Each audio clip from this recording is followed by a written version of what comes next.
Bonjour mes téléspectateurs, nous voici encore à l'émission One on One Gospel.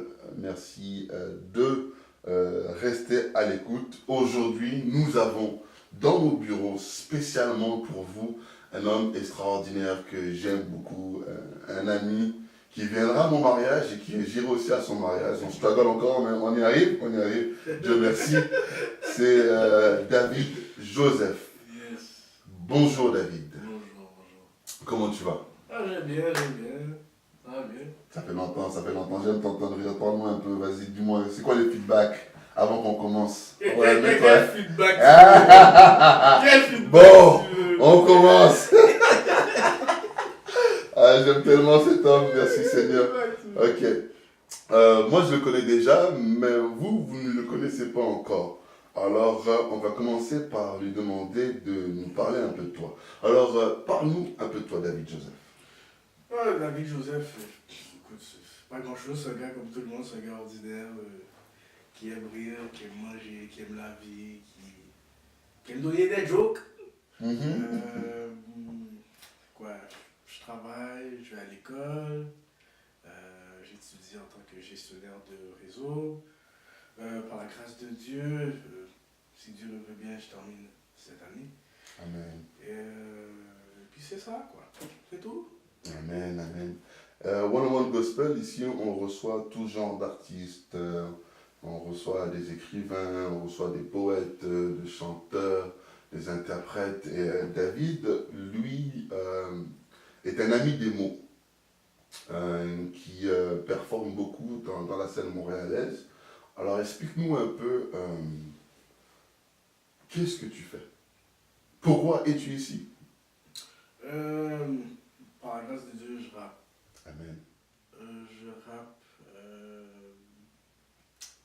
Est-ce que je peux expliquer le parcours que j'ai eu avec le rap? Exactement. Ok. Fait que le rap, je suis un gars qui j'écoutais back then beaucoup de old school, beaucoup de Run DMC, de Tupac, de Biggie. J'aimais la musique, mais je ne savais pas rapper. Mais j'écoute toujours la musique, j'écoutais toujours. Jusqu'à ce que, en 2007, j'ai donné ma vie à Dieu. J'ai continué à écouter de la musique, par contre je ne pouvais plus écouter le rap parce que c'était le rap mondial et je voyais l'effet néfaste que ça avait. Donc j'écoutais pas autant. J'écoutais quand même, mais j'écoutais pas autant. Ce qui est arrivé, c'est que j'avais un problème à un certain moment donné.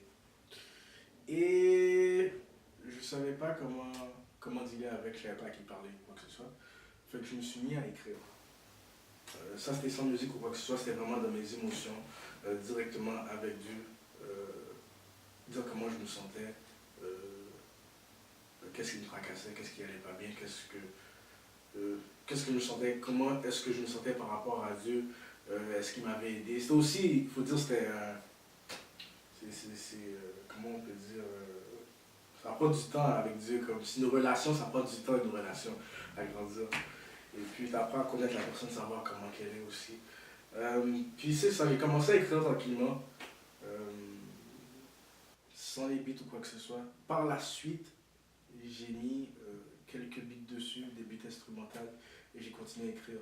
Les émotions sortaient toujours. C'est là que j'ai commencé vraiment à écrire, rapper en même temps. Je faisais du freestyle un peu avec les gars à l'église, au church. Mais c'était n'importe quoi. C'était pas sérieux. Comme je dis, si vous pouvez nous regarder, t'allais dire, bon, c'est des vrais clowns. Mais on s'amusait. C'était pas vraiment du freestyle, mais on s'amusait. Mais par la suite, c'est vraiment venu comme la parole qui dit, je vous ferai connaître des choses cachées. Et Dieu nous fait connaître des choses cachées qu'on ne sait pas sur nous-mêmes. C'est ce que j'ai appris avec Dieu. Je ne savais pas que je savais rapper. J'avais l'intérêt pour la musique, j'avais l'intérêt pour le rap. Et puis c'est venu. C'est juste venu. J'ai commencé à écrire. J'ai des cahiers à la maison maintenant. Bon, en fait, j'ai 2 cahiers à la maison. Beaucoup commencent par 2, c'est beaucoup. J'ai 2 cahiers à la maison, mais c'est plein de textes. Souvent, c'est juste des messages, des petites paroles, rien d'autre. C'est ça, maintenant je suis accro, je comprends que la cause, c'est pas pour moi que j'écris, c'est pas pour ma propre cause. J'ai rien d'autre, mais c'est juste pour Christ Amen. à la fin de la journée. Alors, ça nous porte à la prochaine question, mais je vois que avant tout, ce qui m'intrigue, c'est tes premiers tests. Ils parlaient de quoi?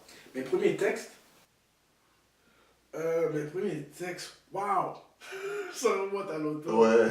Ça remonte à 2007 là. Quand tu as eu cet engouement là, c'est quoi? Let's go. C'était vraiment comme.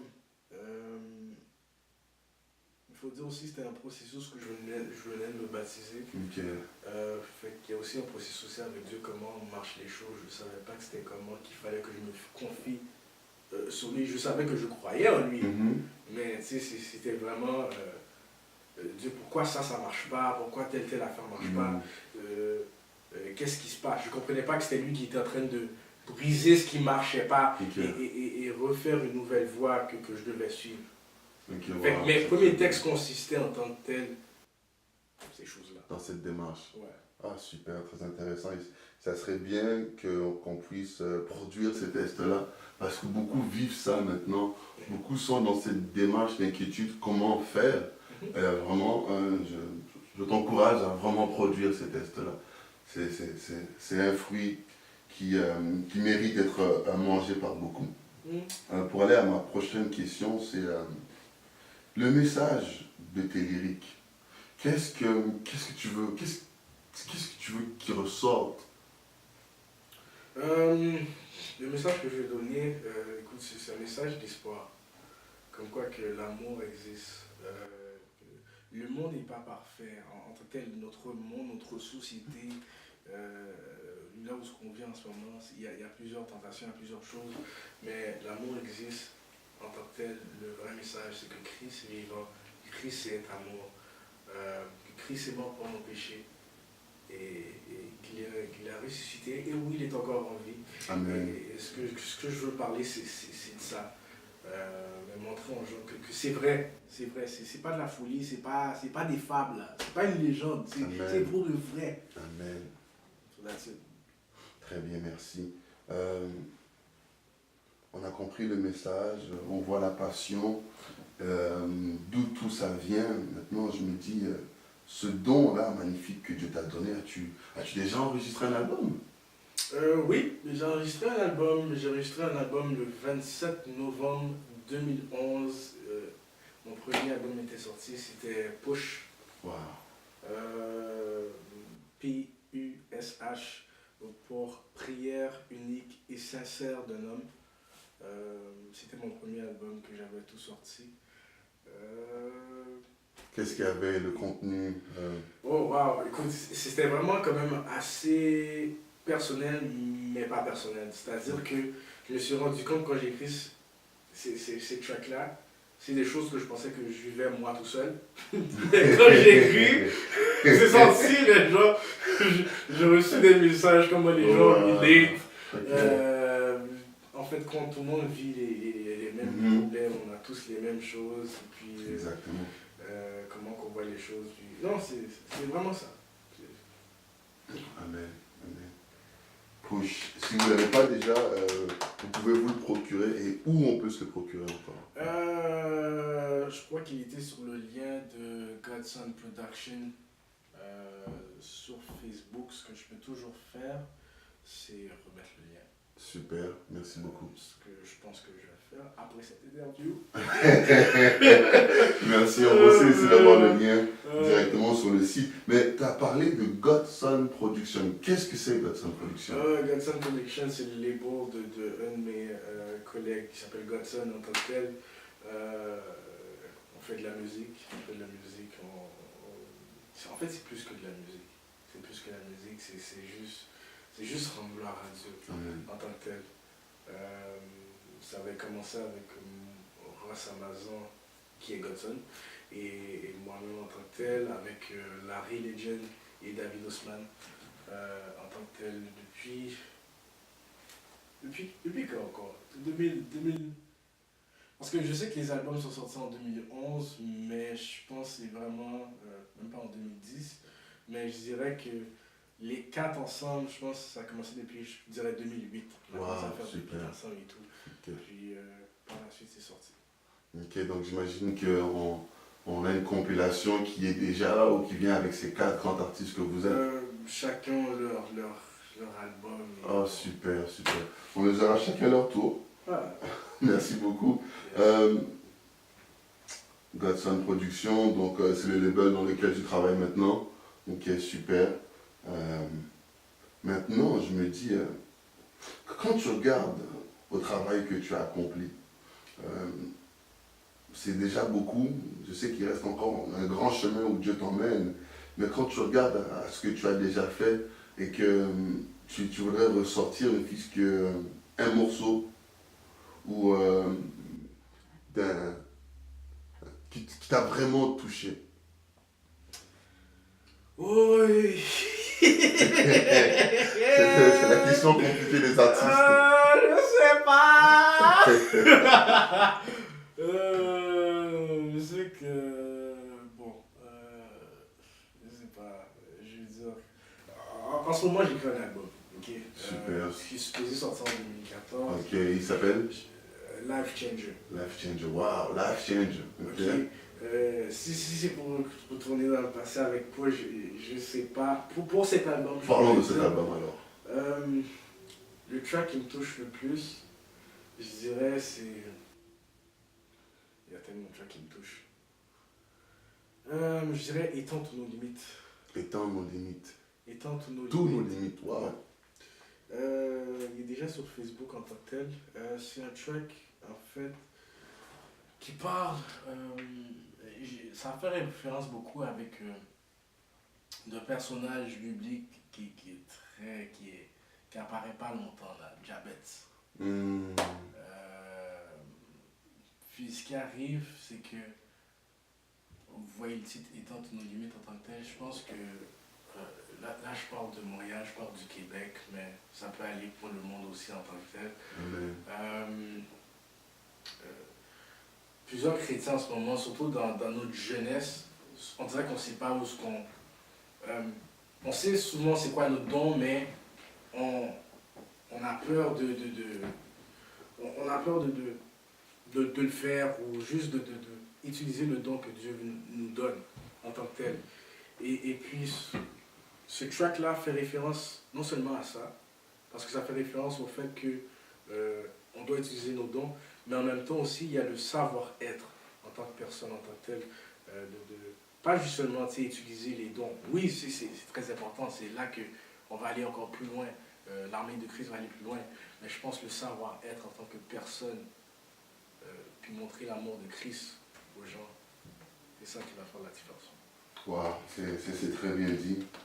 On va chercher à l'entendre, à faire passer aussi sur le site, que les gens puissent profiter de cette belle expérience. Maintenant, on se demandait, on sait déjà que vous êtes 4 dans Godson Production, vous avez déjà travaillé ensemble, mais est-ce qu'il y a 3 noms d'artistes que tu pourrais nous citer avec lesquels tu aimerais travailler demain? Oui. On va pas faire de jaloux, on va juste prendre 3. Oui. Non, juste dire, Godson Production est plus que 4 maintenant. Oh wow. On est rendu plus que 4. Mais ok, je ne veux pas faire de jaloux. Non, je voudrais travailler tellement avec tout le monde. Si je peux en citer 3, écoute, je voudrais bien travailler avec un jour, je voudrais bien travailler avec Jean Ducœur. C'est un artiste qui m'inspire beaucoup. C'est un artiste que je regarde beaucoup en tant que tel. Si Dieu le veut, bien dans sa grâce. Je voudrais travailler aussi avec Jean-Jean. Jean! Je te vois, Jean! Yes! Jean! Oui, je vais travailler avec Jean. Si c'est possible. Si Dieu le veut. Troisième artiste. Je sais pas, troisième artiste. J'ai tellement de personnes dans ma tête. Pourquoi on me met en spot comme ça? Ça peut être une demoiselle, une future. Ah non.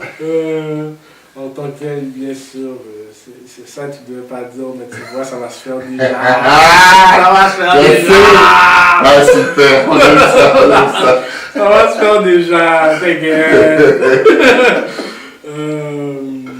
Je sais pas quel autre artiste. Je voudrais bien travailler avec Sven Stelimac. Oh wow, ouais. Je pense que c'est un gars qui fait du slam, mais il y a un côté que j'aime chez lui que je dois travailler avec lui, personnellement. Super, merci beaucoup. Vous avez entendu ces artistes que nous aurons bientôt. Sachez que mon très cher ami vous entend sur un featuring. Maintenant, avant de conclure, on a compris aussi que tu nous as parlé du prochain album qui vient. Est-ce qu'il y a d'autres projets en cours? Quelles sont tes prochaines activités au fait? Bon, à part pour l'album, si Dieu le veut bien, encore une fois pour 2014, sinon ce serait pour 2015. C'est sûr qu'il y a un autre projet sur lequel je travaille, je garde ça. Underground. Underground, mais je continue tranquillement à travailler parce que mon principal en ce moment c'est Life Changer, il faut que je termine ça. Et par la suite je passe au prochain tout de suite. Ok, super. Ça me travaille. Comme j'ai dit, quand tu as quelque chose, puis Dieu te met sur le cœur, tu peux pas. C'est pas pour toi que tu le fais, c'est pour Dieu. Fait qu'il faut que ça sorte. Amen. C'est le message que je veux lancer aux gens qui ont des dons ou quoi que ce soit. Il faut que ça sorte. Amen. Il faut qu'ils voient Christ. Amen. Merci beaucoup pour cette interview. Ça a été court, ça a été bref, mais on a pu plus comprendre qui est David Joseph. Est-ce que tu as un nom de scène pour nos téléspectateurs qui nous écoutent? Un nom de scène? Exactement. Oui, il y en a qui me connaissent sur le nom de Deep Prolific. Deep Prolific. Pourquoi Deep Prolific? Okay, Deep Prolific, ok, ça c'est un autre, ça recule depuis en arrière. Parce que D c'est pour David, c'est pour moi. La façon que c'est écrit c'est D, trait d'union, prolifique. Prolifique c'était parce que c'est comme ça que je désignais Dieu avant. Prolifique, c'est quelqu'un de prolifique, quelqu'un de magnifique. Et ce que j'ai fait, c'est que j'ai écrit D, trait d'union prolifique, c'est-à-dire que David suit Dieu. Amen. Et le trait d'union, c'est ça, c'est que je suis relié maintenant à Dieu. Amen. Deep Prolific. Amen, amen. Donc pour ceux qui ne savaient pas, vous savez maintenant pourquoi c'est Deep Prolific, Monsieur David Joseph. Pour conclure, on a quelque chose qu'on a commencé avec nos premiers artistes que je remercie beaucoup, qui consiste à nous partager ce don. Quand on appelle qu'est-ce que j'appelle par partager ce don, ça peut être un test écrit, ça peut être un freestyle, ça peut être une pensée, mais partage-nous ce don, fais-nous rêver, enseigne-nous, donne-nous un peu de toi, quoi. Ok. J'ai su que le Père m'aime plus que moi-même malgré mon vice. Donc je fais une introspection sur moi-même. Il m'a dit, je te protège toi contre toi-même. Bienvenue dans mon jardin où les fruits mûrissent. Fais attention à certains, il se pourrait que tu vomisses. J'ai des qualités, des défauts, non c'est pas une surprise. Appelle-moi l'enfant rebelle ou le fils prodige. Orgueil au maximum, je cherche toujours l'humilité. Mon sourire est en pleine forme, mais on ne peut pas l'évaluer. Trop souvent mon ego prend une ampleur illégale. J'ai l'impression que la justice de Dieu m'a l'air illégale. La semence de Dieu ne pousse pas sur n'importe quel terrain. J'ai demandé au jardinier Jésus de s'occuper du mien. Il a décidé de changer ma vie à 23 ans d'âge. Il a commencé maintenant avec mon entourage. Waouh, amen. On comprend ça, c'est dans le prochain album? Ouais. Super, merci beaucoup. Merci pour l'entrevue, merci pour le temps favorable que tu nous as permis de passer et nos téléspectateurs espèrent te revoir très bientôt à la sortie de cet album. Yes. Ici David, présentement à One on One Gospel. Bye.